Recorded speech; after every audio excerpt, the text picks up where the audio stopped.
जय सद्गुरू. सर्वांना माझा नमस्कार. वर्षभर टिकणारे मटकीच्या डाळीचे सांडगे कसे करतात ते आपण पाहूया.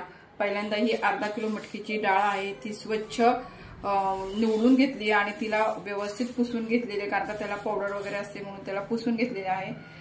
1 चमचा हिंग, 2 चमचे जिरे आणि 100 ग्रॅम लसूण आहे, 2 चमचे लाल तिखट आहे आणि चवीप्रमाणे 1 चमचा मीठ.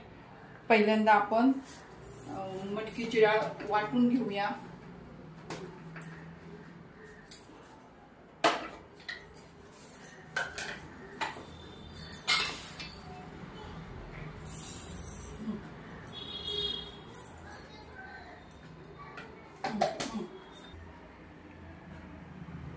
मिक्सर मधून आपण डाळ बारीक केलेली आहे.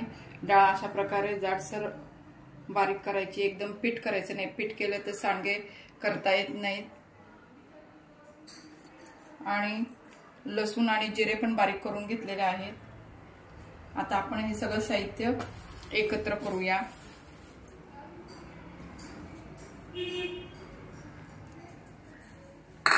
मीठ टाकलेलं आहे चवीनुसार. हा हिंग टाकलेला आहे. हे लाल तिखट आहे.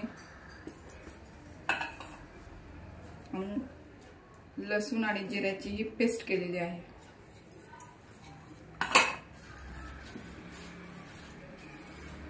हे सगळं साहित्य एकत्र करते आहे.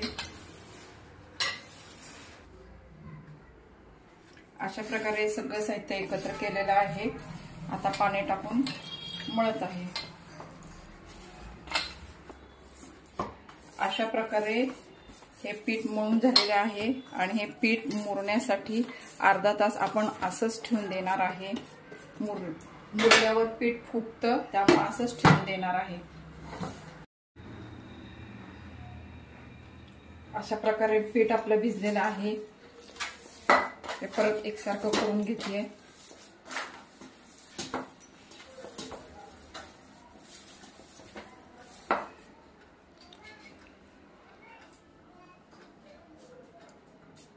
पहिल्यांदा गणपती काढलेला आहे.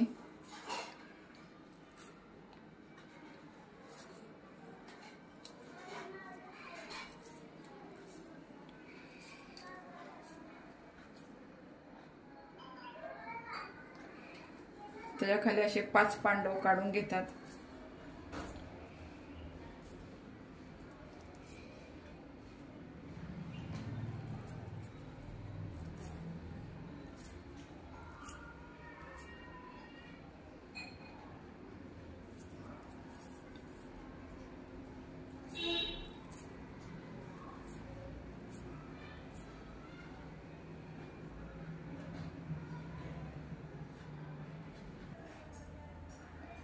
अशा प्रकारे 5 पांडव काढून झालेले आहेत. गणपती आणि 5 पांडव ह्यांना आपण पहिल्यांदा हळदी कुंकू लावूया.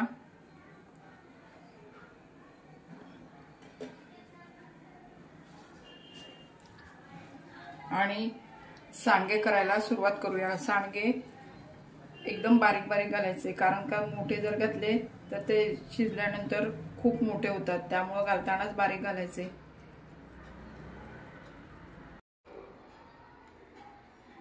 अशा प्रकारे अर्धा किलो मटकीच्या डाळीचे सांडगे तयार झालेले आहेत. आणि हे जर 4-5 दिवस उन्हात वाळवले तर हे सांडगे वर्षभर टिकतात.